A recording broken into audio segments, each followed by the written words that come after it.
박현경 기자의 인사이드 아메리카. 네, 박 기자 어서 오십시오. 네, 안녕하십니까. 오늘은 박 기자와 함께 정치 얘기를 좀 해야 되겠네요. 네. 주영식 기자는 오늘 스포츠를 바뀌었네요. 네, 바뀌었어요. 에릭 가르시티 LA 시장이 어제 발표를 했네요. 대선에 안 나오겠다. 네, 그렇습니다. 갈세티 시장이 어제 저녁에 긴급 기자회견을 열었습니다. 네. 보통 LA 시장이 기자회견을 연다고 하면 그 전부터 아니면 적어도 그날 아침에는 기자들에게 연락이 오고요. 또 어떤 내용의 기자회견이다 이런 것까지 다 알려주는데요. 네. 근데 어제는 오후 4시쯤이 돼서 1시간 후인 오후 5시부터 기자회견을 하겠다라고 발표를 한 겁니다. 그리고 어떤 내용인지도 일체 공개하지 않았습니다.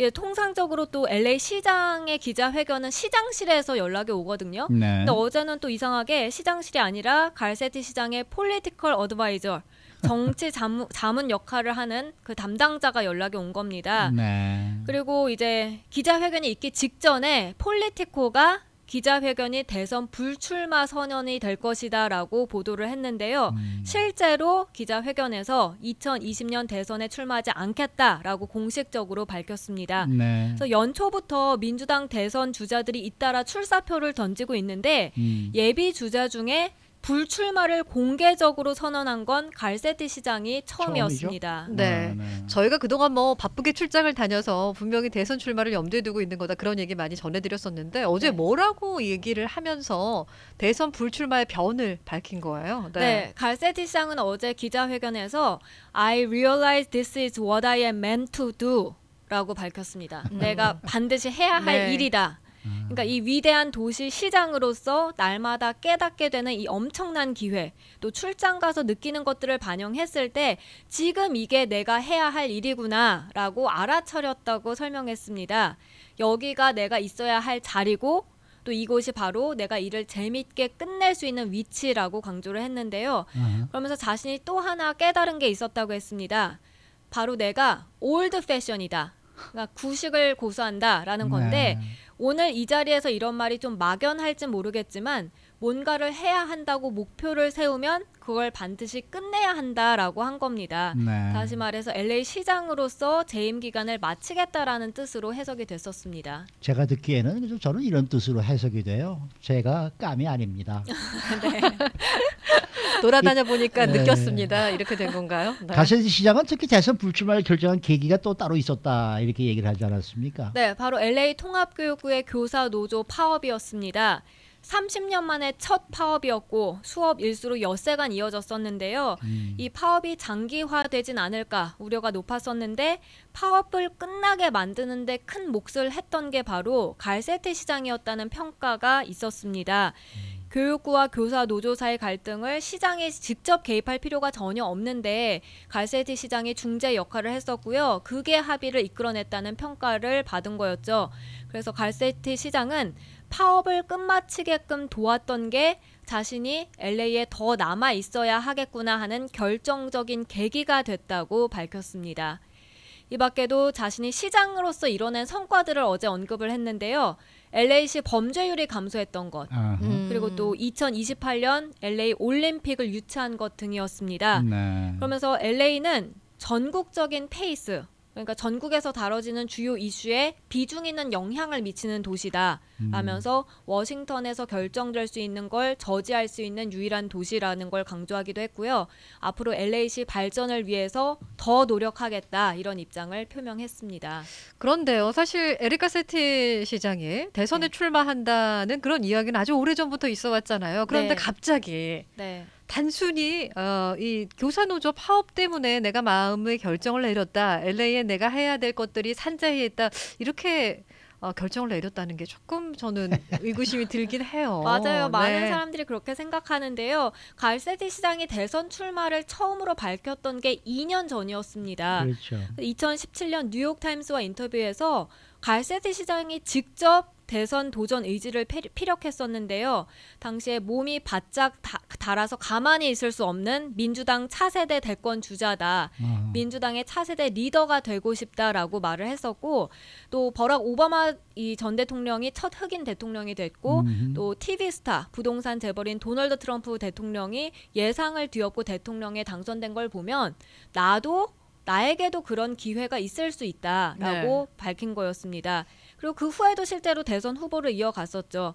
그리고 뭐 아이오와 뉴햄프셔, 사우스캐롤라이나 전혀 LA와 상관없는 타주로 출장을 많이 갔어서 사실 이번에 대선 불출마를 선언한 게 좀 이상하다라고 생각하는 분들도 많이 계십니다. 네. 근데 그 당시에 2년 전에 좀 말이 많았어요. 왜 LA 타임스하고 인터뷰를 안 하고 뉴욕 타임스하고 인터뷰를 하면서 대선 출마를 하겠다는 얘기를 하느냐. 네. 그래서 또 말도 많긴 했었는데 어쨌든 뭐 이렇게 출마를 안 하겠다. 결론적으로 보면은 내가 감이 아니고 또 안 될 것 같다 이런 생각을 했기 때문 아니겠습니까? 그렇죠. 그러니까 LA가 내가 있을 자리고 LA 발전을 위해서 노력하겠다는 말은 사실 표면적인 얘기에 불과하고요. 이리저리 재봤는데 전혀 가능성이 없다라는 얘기죠. 그래서 이 시간에도 말씀드린 적이 있습니다만 이미 출마를 선언한 민주당 인사들만 해도 상당히 쟁쟁합니다. 엘리자베스 워렌 의원, 카멜라 해리스 연방 상원의원, 또 키르스틴 질리브랜드 상원의원, 민주당 다 거물급 인사들이고요. 거기다가 앞으로 출마를 선언할 것으로 보이는 정치인들은 더합니다. 조 바이든 전 부통령, 버니 샌더스 상원의원, 마이크 블룸버그 전 뉴욕시장, 거물급 베테랑들입니다. 그리고 또 이 밖에 거의 한 20명 정도 후보들이 나올 것으로 예상이 나오고 있죠. 결국 갈세티 시장은 나가봤자 별 성과 없이 끝나고 시장직만 잃어버리겠다라고 판단하지 않았을까 싶습니다. 그런 계산이 뭐 숨어 있을 수도 있어요. 또 특히 그 캘리포니아 주에서 카멜라 해리스 의원이 이번에 대선 출마를 확정을 지었잖아요. 근데 같은 캘리포니아 주에서 본인까지 나간다는 게 내가 아무래도 이 경쟁에서 좀 밀리지 않을까 이런 생각이 좀 있지 않았을까요? 네, 맞습니다. 특히 이제 자금을 모금하는 데 있어서 불리할 것이란 계산이었던 겁니다. 카말라 해리스 의원과 갈세티 시장이 동시에 대선 경선에 뛰어들게 되면 이제 헐리우드의 거물급 인사들이 좀 손 크게 그 기금 모금 활동 많이 벌이잖아요. 근데 이들에게 돈 줄 기부자들이 사실상 같습니다. 그 한정된 기부자들 안에서 이 자금이 나뉘게 되는 거죠. 그렇게 되면 결국은 서로가 힘들어진다는 분석이고요. 근데 여기에 대해서 갈세티 시장은 사실이 아니다라고 밝히긴 했어요. 어제 기자회견에서 해리스 의원의 출마 선언을 한 게 자신의 결정에 전혀 영향을 미치진 않았다라고 강조하긴 했습니다. 자존심은 지켜야죠. 그러면 갈세티 시장은 민주당 후보 가운데 어떤 후보를 지금 지지하는 겁니까? 그거는 딱 밝히진 않았고요. 근데 그냥 뭉뚱그려서 민주당 후보들을 다 밀었습니다. 현재 대선 출마를 발표한 민주당 후보들이 미국을 제대로 된 국가로 만들 수 있는 인사들이다라고 강조하면서 강한 지지를 표명했습니다. 그러면 앞으로 그 에릭 갈세티 시장은 어떤 행보를 이어갈지 LA에서 그것도 궁금한데요. 네, 근데 앞서 그러니까 갈세티 시장이 자신은 올드 패션이다 하면서 한 번 세운 목표는 끝까지 지키겠다라고 했다고 전해드렸는데요. 한 기자가 그렇다면 재임 그 기간이 끝나는 2022년까지는 이 LA 시장으로서 계속 있는 게 확실하냐라고 물어봤습니다. 그랬더니 no 하면서 나는 시장으로서를 그냥 말하는 거다라고 하면서 4년간 많은 일이 벌어질 수 있고 그 누구도 어떤 일이 벌어질진 아무도 모른다라고 밝혀서 다른 쪽으로 빠질 여지를 남겨뒀습니다. 그러니까 드웨인 존슨하고 비슷한데요. 아침에. 그래서 이제 갈세티 시장의 앞으로 행보에 대해서 몇 가지 옵션이 나오는데 사실 가능성은 제한적이라는 평가가 있습니다. 먼저 캘리포니아 주지사에 도전할 가능성. 갈세티 시장이 올해 47살이거든요. 근데 2022년 말에 임기가 끝나서 시장직에서 물러나게 되면 날짜상으로 보면 그때 주지사직에 도전할 수는 있습니다. 게빈 뉴섬 현재 주지사 임기가 2023년에 끝나기 때문입니다. 하지만 문제는 뉴섬 주지사가 재선에 도전할 겁니다. 그렇게 되면 갈세티 시장의 주지사 도전의 길은 사실상 2026년까지 막히는 셈입니다. 혹시 연방 상원의원에 도전할 가능성은 없을까요? 분명히 그것도 고심할 텐데요. 근데 여기에도 장애물이 있습니다. 그러니까 해리스 의원이 대선 경선에 나섰다가 안 된다고 해도 2022년 상원의원에 다시 출마해서 재선될 가능성이 높고요. 그리고 나머지 다이앤 파인스타인 자리 이걸 넘본다고 하면요. 지난해 11월에 당선됐으니까 2024년에 임기가 끝나거든요. 네. 근데 이 파인스타인 의원 나이가 85살이잖아요. 네, 그래서 네. 만약에 그 전에 그만둔다고 하면 주지사가 임명을 하게 돼요. 그렇죠. 그러면 과연 갈세티 시장을 임명할 것이냐?